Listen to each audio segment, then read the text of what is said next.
bubble of here. We have pasture. We let the babies milk the mom until they're to full health. So we only take surplus from the animals. Our bees make way more honey than they need for the winter. We're like salmon with a parade horse used once a year, broken teeth, 100 pounds underweight. They're great animals on the wheel. We found them for sale, brought them here, fixed the teeth, got them up to full health, and moved them into the green pasture. So instead of getting a healthy animal, just like the pond, how do we take people, animals, ecosystems, and instead of let's take the best for us, how do we take those that are damaged and help them to heal, including ourselves? So a lot of our animal care is kind of rescue. We also are like a mini Heifer International. We bought it years ago. It's actually just like everything else. People take freely to people wanting the self-sufficiency of feeding people. And we do that with food too. So we pick up all our plants. We have a small nursery. We have raspberries, black raspberries, peaches. Plants from this land are in community gardens in St. Louis, Columbia, Kansas City.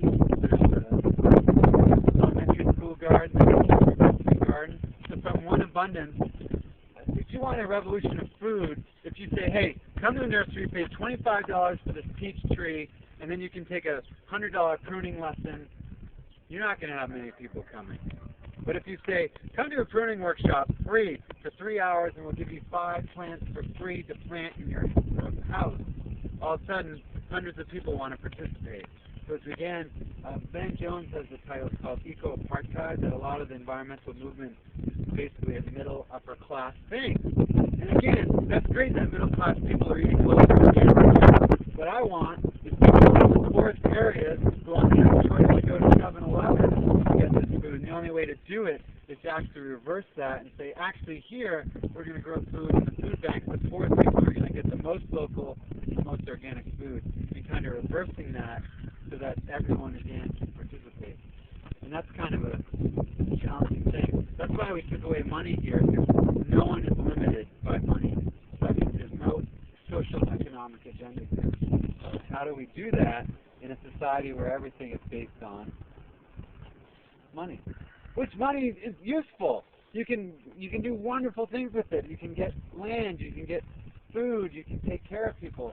But again, when it gets too high of a priority, my friends are 40. I'm 40 this year. Most of them have a big beer gut. They're stressed. I've already had a friend who had a heart attack, a few stressed. And they're like, when I'm 65, I'll retire, and then I'll start living my life.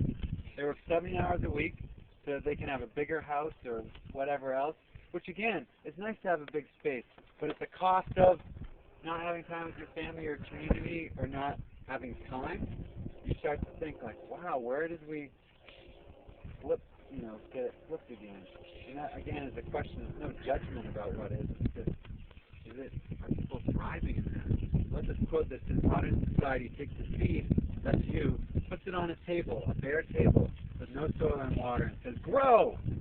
Like your schools. You should be great. You shouldn't be on antidepressants. You shouldn't be stressed. You shouldn't have problems in your family. And you have nothing to nurture or support you. Yet society demands that you become full and whole. So again, it's how do we bring all that nurturing back to everybody? And one way is by petting ghosts. That was a great combo.